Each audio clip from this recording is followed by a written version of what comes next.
Hi everybody, so let's just review the markets on Friday and what opportunities were available, what worked, what didn't work. So the first opportunity was here in the morning, and it pulled back around 8, after 8, and you had a demand. This volume is 3.4 times average up volume. See that? 3.4. The 3.4 times average up volume. And on top of that, the biggest price wave in 16 waves, biggest volume in 16 waves. So biggest price volume in 16 waves with 3.4 times average up volume. So, I mean, just wait for a test. And it gave a move, but I was expecting much more. I was expecting it to take out like higher time frame, higher high, but it only went up here and then sold. Which is fine because later on in the later part of the day, again, you got a demand. Demand came back in.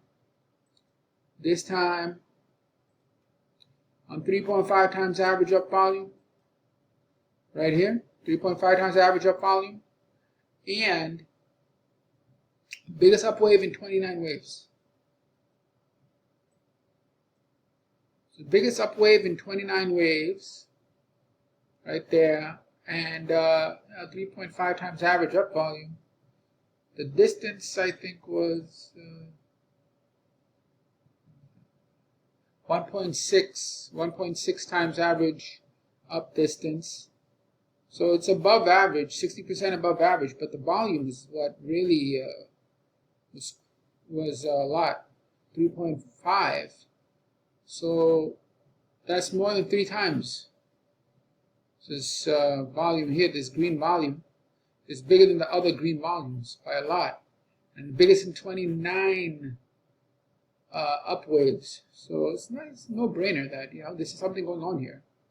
So after that, pullback 1, pullback 2, and what you're going to notice immediately, pullback 1 has only 60% of the volume, average volume, and this one here only has 20% of average volume.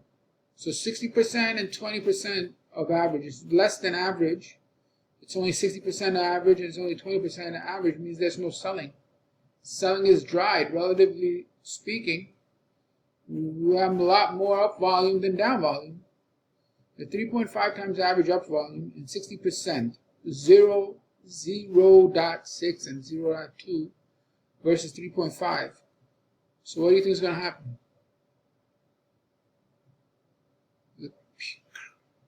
This is supply-demand imbalance right here.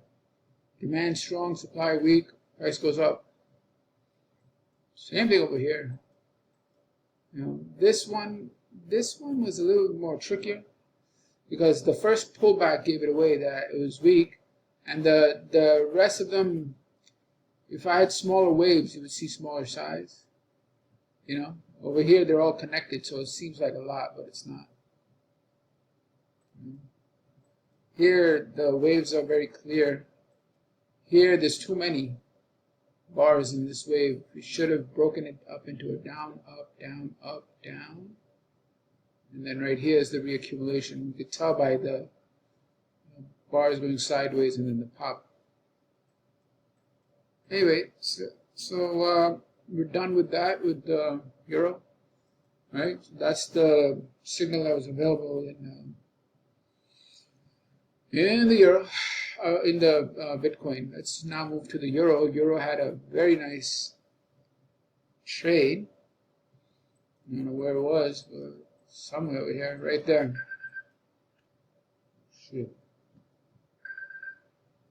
Alright, so in the euro,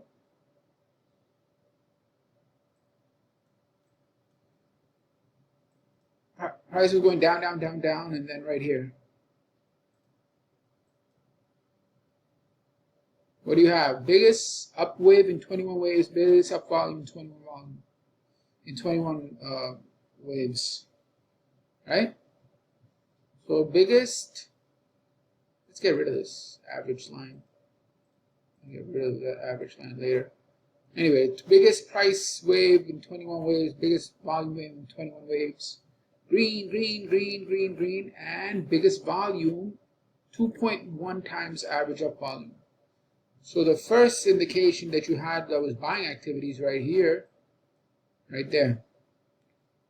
But this one is like more clear. Actually, this was also, let's see. I think this was also a change of behavior. Why? Because if you see the volume ratio, it's 2.0. It's 2 times average volume, and distance ratio is 1.5, which means it's a bigger wave. So it's not effort. That makes a higher high, then pulls back and then comes back in on very high numbers. So now it's going to go up. That's what it does, right? So these were the two obvious trades. There was one that failed. I'll bring it up on gold, because the prior day you had some tariff announcement and then they clarified it and the market fell. So this was the demand activity in gold, but I guess it was just too obvious. This is insane. It's 8 times average up volume. 800%. 8 times average up volume. You see the demand, the green thing right there. When this spikes, we're going up. And then biggest price in 20 waves and biggest volume in 44 waves. This is what happened on Friday. You know, so the test was here. It rallied up, but it couldn't go higher. Right? Just couldn't do it. And eventually just cracked. But I think they're gonna do something here, because everybody who wanted to go long is out. And on the higher time frame, gold is in an uptrend. So I want to see if this reaccumulates and rallies. So I'm looking for it here. The day before, there was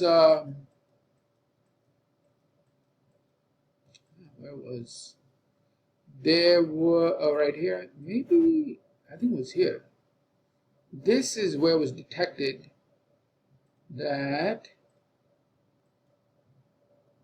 right there was 3 times average up volume, but you know, it looks bear flag or whatever, but I knew it's not a bear flag.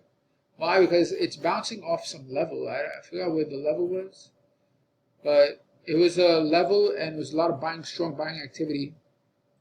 Anyway, so after that, it went straight up.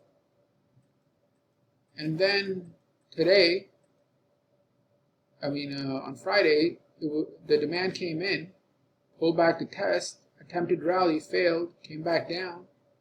I thought it was going to go, after. I thought this was a shakeout right here.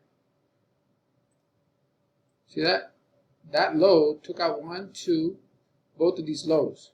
Because for sure, when the market pulled back here, the longs got in. Longs got in. It's a very nice low risk spot. Full pullback right here. Test. So longs would have gone in here. They may have gone in here again. They probably got out and re-entered here again. Why? Because this had no follow through. It tapped, sprung, and closed green. With the rally in the background. So it was ready to go. But it didn't go. And instead broke down. And this here is a level, by the way, on higher time frames. So I want to see how this thing pans out, and whether whether it just rallies this time. Maybe because there is 2.9 times average up volume. This is not low. See that? That's not a joke. That's serious volume. That volume is the biggest since that demand rally. This volume. So it could be a shakeout, reaccumulate, and bang, take out the high. So that's what I'm looking for. Anyway, have a good weekend. Bye.